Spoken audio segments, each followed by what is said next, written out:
Bonjour à tous, quel plaisir d'être ensemble ce matin. Merci Mathieu pour ta présidence, merci pour ton choix des versets. Euh, on va un peu se rapprocher de ça. Euh, voilà, donc est-ce qu'on pourrait avoir la première... voilà, parfait, merci beaucoup Nicolas, comme d'habitude, toujours aussi efficace. Donc, premier dimanche de l'Avent et troisième prédication sur la série sur les 10 plaies d'Égypte. Nous avons déjà fait les plaies 1 à 6. Aujourd'hui, on va parler des plaies 7, 8 et 9. Et en même temps, nous rappeler à travers ces plaies 7, 8 et 9 que nous sommes entrés enfin dans la période de l'Avent, dans la période de Noël. Donc, comme diraient nos frères catholiques, bonne période de l'Avent à chacun, à chacune, et que le Seigneur nous bénisse. Prochaine slide. Permettez-moi de faire une brève introduction, hein. L'Avent est un temps d'attente. L'Avent, c'est la période où, comme l'a dit Élise dans sa prière, nous nous préparons à célébrer non seulement la venue de Jésus-Christ dans ce monde, mais aussi le retour de Jésus-Christ dans ce monde.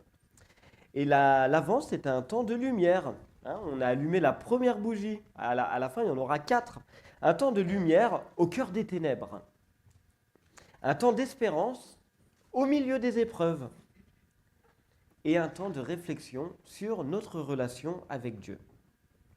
Alors, le récit des 10 plaies d'Égypte, que normalement, vous vous rappelez, on ne doit pas dire plaies, on doit dire signes, normalement, hein, des 10 signes d'Égypte, ça illustre puissamment la façon dont Dieu agit pour libérer son peuple des ténèbres, de l'oppression, et pour le conduire vers la lumière. Et au-delà de l'histoire d'Israël, le passage que nous allons lire aujourd'hui, hein, sur les plaies 7, 8 et 9, nous parle aujourd'hui. Dans un monde rempli d'épreuves, rempli de défis, nous, chrétiens, sommes appelés à vivre en attendant la lumière du Christ qui vient nous délivrer et qui vient illuminer nos vies. Je vous propose de prendre le texte en question. Je l'ai mis directement sur le PowerPoint. Ça va, vous voyez assez grand? Désolé pour ceux qui ont atteint un certain âge et pour qui c'est plus difficile. Le texte est très très long et en fait je l'ai condensé. C'est-à-dire que si vous prenez, je crois que j'ai pris version second 21, si vous prenez, vous avez plus de mots que ça parce que j'ai condensé. Nécessairement, c'était trop long. Mais je vais le lire. Donc Exode 9, verset 13 jusqu'à 10, verset 29 en version condensée. Si vous voulez suivre avec une vraie version, vous pouvez, un Exode chapitre 9, verset 13, jusqu'à chapitre 10, verset 29. L'Éternel ordonna à Moïse, va dire au Pharaon, laisse aller mon peuple pour qu'il me rende un culte. Cette fois, je déchaînerai mes fléaux, pour que tu saches que nul n'est semblable à moi. Mais je t'ai laissé en vie pour montrer ma puissance et répandre ma renommée. Demain, je ferai tomber une grêle sans précédent. Fais mettre à l'abri hommes et bêtes, car tout ce qui sera laissé au champ périra. Ceux qui prirent au sérieux la parole de l'Éternel mirent à l'abri leurs serviteurs et bétail. Ceux qui n'y prêtèrent pas attention laissèrent tout dehors. Moïse leva la main, et l'Éternel fit tomber grêle et tonnerre, détruisant hommes, bêtes, végétation, sauf dans la région de Goshen où vivaient les Israélites. Et le Pharaon reconnut, j'ai péché, l'Éternel est juste. Priez pour que la grêle cesse.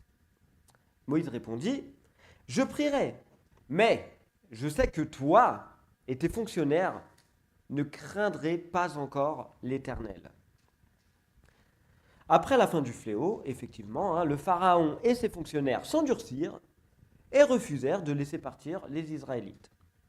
L'Éternel dit, c'est moi qui ai rendu le cœur de Pharaon obstiné afin que mes signes, vous vous rappelez, on ne dit pas plein, on dit mes signes, soient racontés de génération en génération et que vous sachiez que je suis l'Éternel. Autre adresse au Pharaon, si tu refuses demain, je ferai venir des sauterelles. Elles dévoreront tout ce que la grêle a épargné.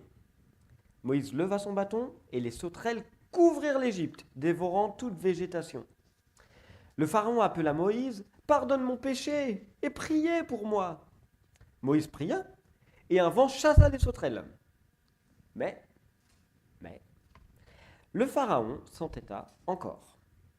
Moïse étendit la main, et l'Égypte fut plongée dans 3 jours de ténèbres, c'est la 9e plaie. Allez, le Pharaon dit, allez, mais laissez vos troupeaux ici. Moïse répondit, nous prendrons tout ce qui nous appartient.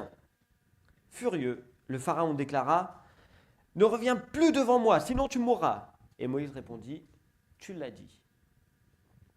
Et il ne reparaîtrait plus devant lui. Voilà, jusqu'ici notre lecture de la parole en version très condensée.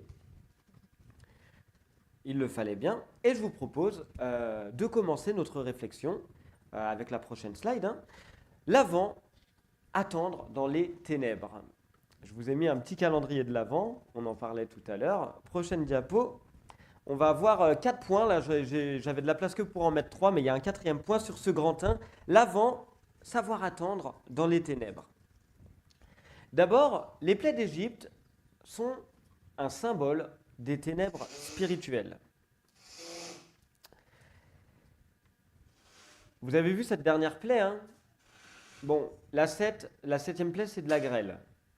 8e plaie, c'est les sauterelles. Et 9e plaie, chassée par le vent, j'y reviendrai. Et 9e plaie, les ténèbres.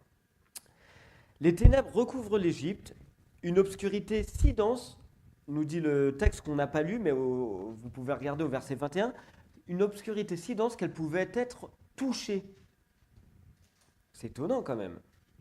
Et cette obscurité, à la fois, elle vient dire au peuple égyptien que leur dieu principal, c'est qui le dieu principal des Égyptiens? Le dieu du soleil, Ré ou Ra. Et bien ce dieu-là ne peut rien contre l'Éternel. Non seulement ça dit ça, mais ça dit aussi qu'ils sont plongés dans l'obscurité, leur état spirituel est mauvais. Ils refusent de reconnaître Dieu. Et si on fait un parallèle avec cette période qui nous concerne, la période de l'Avent, on peut dire que l'attente de Christ pour nous, mais aussi quelque part pour les Israélites, elle commence dans les ténèbres. Ça peut être les ténèbres du péché pour nous. Ça peut être les ténèbres de la souffrance. Ça peut être les ténèbres de l'incertitude. Mais dans ces ténèbres-là, une lumière brille. Elle rappelle, cette lumière, la promesse de la venue de Jésus. Et je vais redire un texte qu'on a entendu ce matin dans la bouche de Matthieu. Le peuple qui marchait dans les ténèbres a vu une grande lumière. Israël était dans les ténèbres. Alors, nous, on nous dit que précisément à l'endroit même où ils étaient installés, à Goshen, il y avait la lumière. Mais justement, il y avait une lumière dans un pays environné d'obscurité. Et le peuple a vu cette grande lumière. Par ailleurs, ce texte nous rappelle que Dieu agit vraiment pour nous libérer. D'abord parce qu'on pourrait voir dans le message des plaies ou des signes la souveraineté et la patience de Dieu. En effet, les plaies, elles témoignent de la puissance de Dieu et aussi de son désir, de sa volonté, et il donne tout pour ça, de libérer son peuple, pour que ce peuple lui rende un culte.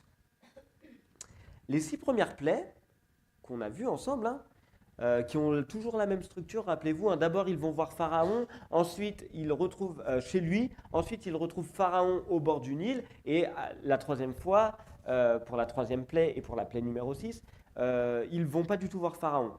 Les plaies 4, 5, 6, c'est pareil, d'abord chez Pharaon, ensuite au bord du Nil, ensuite on ne prévient pas, et les plaies 7, 8 et 9, c'est exactement pareil. Bref, les 6 premières plaies, ensemble, elles montraient la vulnérabilité des Égyptiens sur la terre. C'est-à-dire les plaies venaient du sol. Les mouches, le Nil qui se transforme en sang, etc. Les plaies, elles venaient du sol. Mais là, nos plaies, elles viennent du ciel. Je ne sais pas si vous avez remarqué ça. La grêle, les sauterelles qui sont amenées par le vent et qui sont chassées par le vent. Et puis, les ténèbres.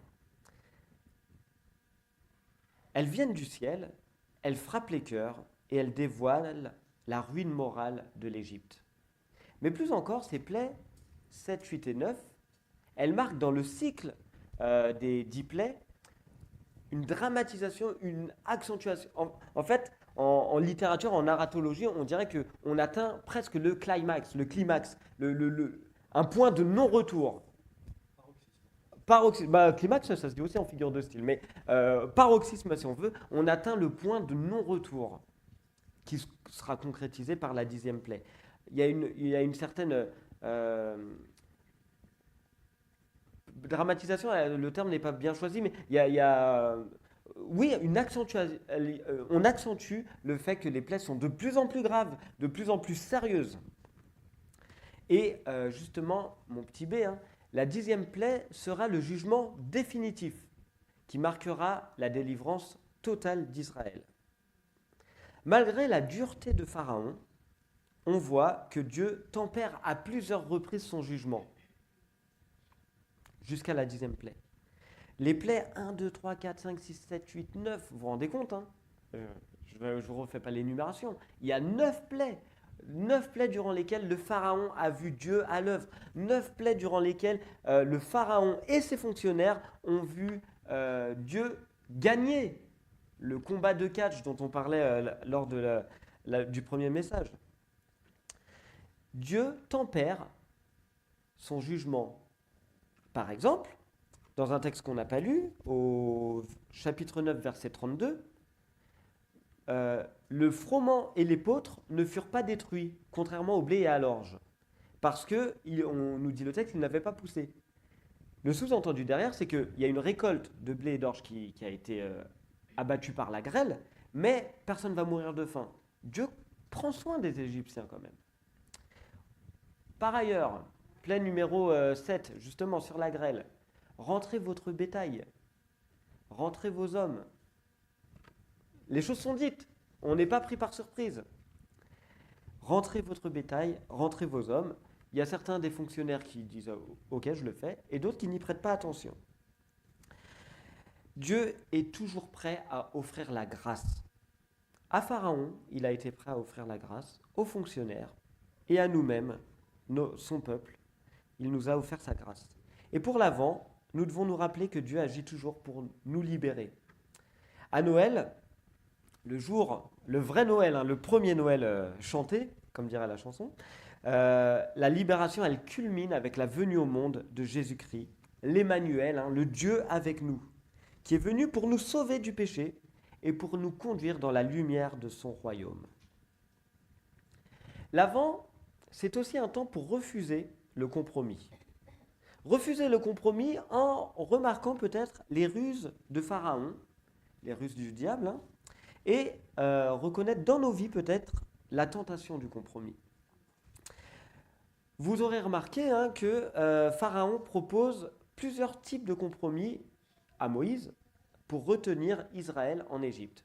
On avait déjà parlé hein, dans les plaies 1, 2, 3, dans les plaies 4, 5, 6, on peut en reparler encore. Les différentes tentatives, les différentes choses que Pharaon propose à Moïse pour trouver un compromis, un équilibre entre les deux, un consensus, faire un pas l'un vers l'autre. Au chapitre 8, verset 21, Pharaon proposait à Moïse, ben oui, allez adorer votre Dieu, mais dans le pays. Alors que l'ordre de Dieu, c'était qu'ils aillent l'adorer à 3 jours de marche dans le désert. L'idée, à travers ce compromis de Pharaon, c'était que finalement Israël reste sous l'influence du monde, reste sous l'influence de l'Égypte. Alors que le but de Dieu, c'est qu'ils partent à 3 jours de marche pour ne plus subir cette influence. Deuxième compromis de Pharaon, toujours au chapitre 8, verset 28. Ok, mais n'allez pas trop loin. L'idée, hein, toujours avec Pharaon, il est quand même assez intelligent, qu'on continue de maintenir des liens avec l'ancien esclavage. C'est un peu valable aussi pour nous, hein, partir pas trop loin de là où on était quand on a rencontré le Seigneur.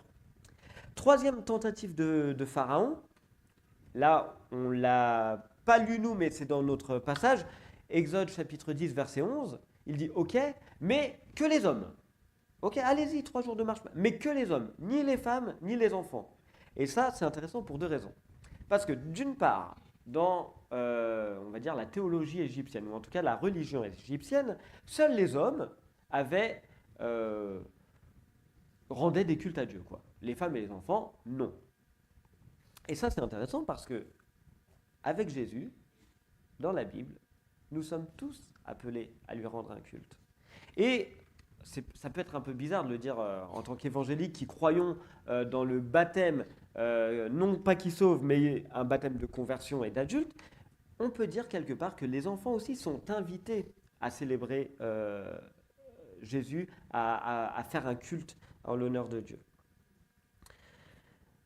Et donc, cette phrase de Pharaon, laissez les familles ici en Égypte et vous les hommes allez-y, ben Moïse n'a pas accepté.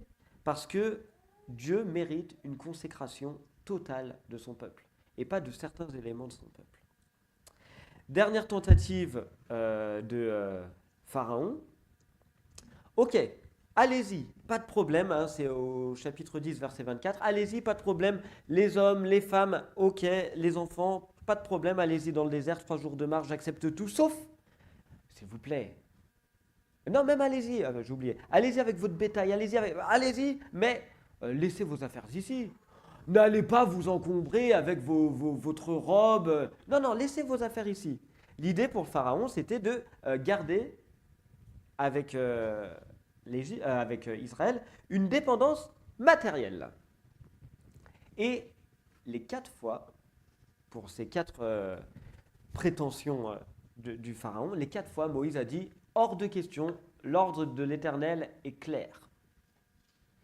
Est-ce que vous vous rappelez, alors là, je vous invite à vous rappeler, pour ceux qui n'étaient pas là, je suis désolé, il y a 3 ans, quand je suis arrivé, c'était en octobre, et au mois de juillet 2022, donc ça faisait un peu moins d'un an que j'étais là, c'était les vacances de Noël, les grandes vacances, et j'ai commencé un cycle de 3 prédications sur Moïse, lorsque Dieu lui avait donné sa vocation. Et dans ces 3 prédications, on avait analysé un petit peu la manière dont Dieu s'était révélé à Moïse, le contexte d'Exode, et dont Moïse refusait, il ne voulait pas la mission que Dieu lui donnait. Il trouvait tout le temps pareil, des arguments. Oui, mais tu sais, depuis que je suis jeune, je bégais, ça va pas trop bien. Ensuite, ouais, mais ok, je vais aller voir les Israélites, mais s'ils me demandent qui m'envoie, quoi, je réponds quoi, moi? Après, il avait dit carrément à la fin, son 5e argument, envoie quelqu'un d'autre. Vous vous rappelez enfin, vous vous rappelez peut-être pas, hein, mais eh bien, vous vous rappelez de ce Moïse quand même, au début de l'Exode, qui refuse, qui a peur, qui nous dit qu'il tremble. Et là, le Moïse qu'on a là, quelques chapitres après, il est allé voir les Israélites et rappelez-vous, ça s'était plutôt mal passé quand même. C'était pas les Israélites, ok, ça marche, on fait ça. Non, il y en a qui se sont moqués de lui. Là, on est quelques temps après, quelques années ont passé. Entre-temps, Moïse, vous vous rappelez, hein, il a tué quelqu'un, il n'était pas. Voilà. Il est revenu, mais on n'a plus du tout le même. Là, on a un Moïse qui, devant Pharaon, lui dit ces 4 vérités, quoi. Tu vas pas te repentir, c'est faux. Dans les plaies 4, 5, 6, on avait vu hein, que Moïse il avait osé dire à Pharaon, ok, on va faire ce que tu as dit, mais après une plaie, le Pharaon avait dit, priez pour moi s'il vous plaît. Et Moïse il a dit, ok, pas de souci, mais arrête de nous tromper. Rappelez-vous, Pharaon est un dieu pour son peuple. Et Moïse, il tient ferme. Moïse refuse, hein, c'est ce que j'écris, chaque compromis avec fermeté, car la délivrance de Dieu doit être entière. Et nous, face au péché, on doit être pareil. Peut-être qu'on se dit, il y a des péchés qui sont trop grands, qui sont dans nos vies, mais qui sont trop grands. Et on est là en train de se dire, pareil, de discuter avec Dieu en disant, j'y arriverai pas. Demande-moi de changer quelque chose d'autre. J'ai pas envie de... Peut-être qu'on est un peu comme ça, mais Dieu nous invite à être ferme. Et pendant cette période de l'Avent, ce temps nous invite, et je nous invite, et la Bible nous invite surtout peut-être, à examiner notre propre vie. Est-ce que nous sommes prêts à suivre le Christ sans compromis? Rien de notre ancienne vie ne doit rester attaché au péché. L'Avent, c'est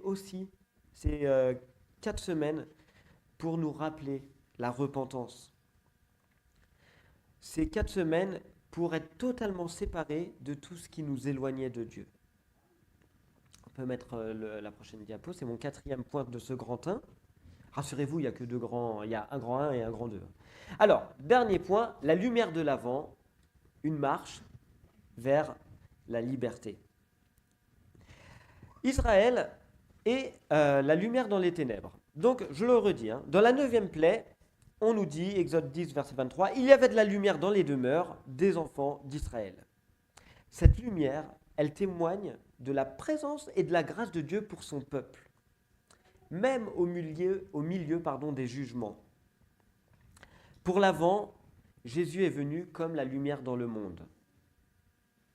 Une lumière, Jésus, c'est lui qui le dit, je suis la lumière. Une lumière qui brille dans les ténèbres et que rien ne peut éteindre.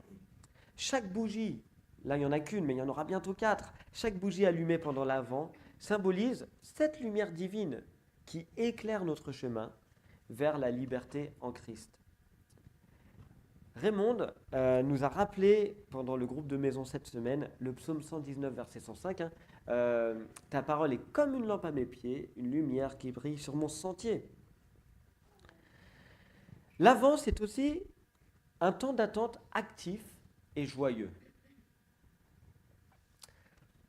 Israël, dans le texte qui nous intéresse, est dans l'attente de sa délivrance. Il voit Dieu à l'œuvre. Il attend le moment. Il voit Dieu combattre pour lui. Et il attend le moment où il va enfin pouvoir quitter l'esclavage. Israël subit l'oppression de l'Égypte, subit les ténèbres égyptiennes, mais Dieu leur a promis la délivrance. Et qu'est-ce qu'ils font à votre avis en attendant ? Eh bien, ils se préparent. Ils se préparent à sortir d'Égypte. Ils se préparent à marcher pour la terre promise. Eh bien, nous de même, nous devons, pendant cette période de l'Avent, nous ne devons pas simplement attendre passivement que ça se passe. Élise nous a rappelé dans sa prière, je le redis, nous ne devons pas attendre passivement que Jésus revienne. Nous avons ce temps d'attente pour nous préparer à sortir d'Égypte. Nous devons préparer nos cœurs, nos vies et nos familles à accueillir Jésus. Alors je vous donne 2 questions.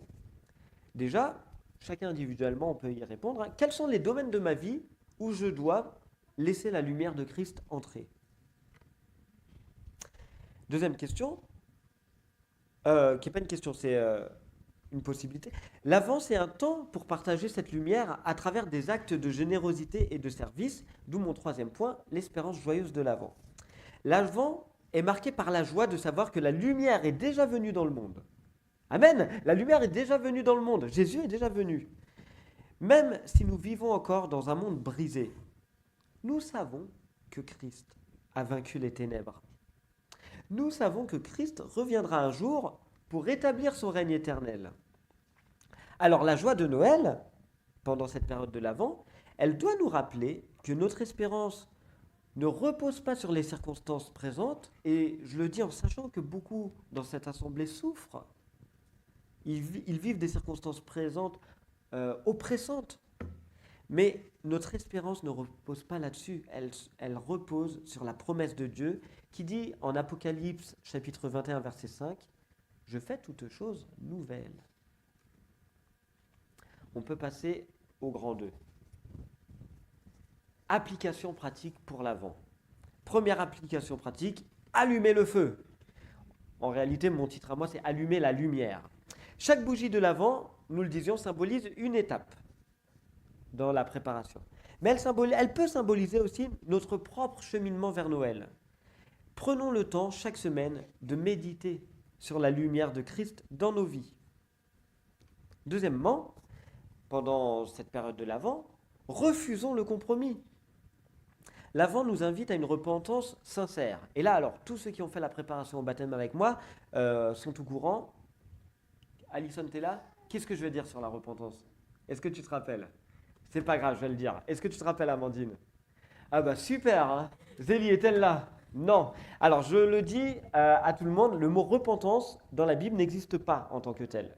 C'est-à-dire que, peut-être je vous l'ai déjà dit, moi j'ai mes dadas aussi. Le mot repentance, c'est une invention, on va dire, je ne le dis pas au sens négatif, hein, mais de nos traductions, qui confère à un mot, somme toute banal, courant, une, une dimension, une signification religieuse. On est d'accord, hein, le mot repentance, il a une connotation religieuse. Sauf que dans la Bible, dans le grec de Paul, il n'emploie pas le terme repentance, il emploie le terme changement. On change. Et il emploie le même terme que ce matin, j'ai mis un pantalon, finalement je voulais mettre un jean, je change d'avis. La repentance, en fait, c'est un changement, mais un changement radical. Nous devons profiter de ce temps de l'Avent pour changer radicalement. C'est un temps pédagogique, en fait, que Dieu nous propose.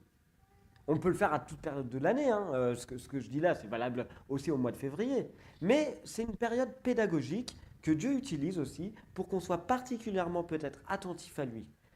Alors on doit se demander, mais quels sont les compromis que je dois abandonner pour marcher pleinement dans la lumière?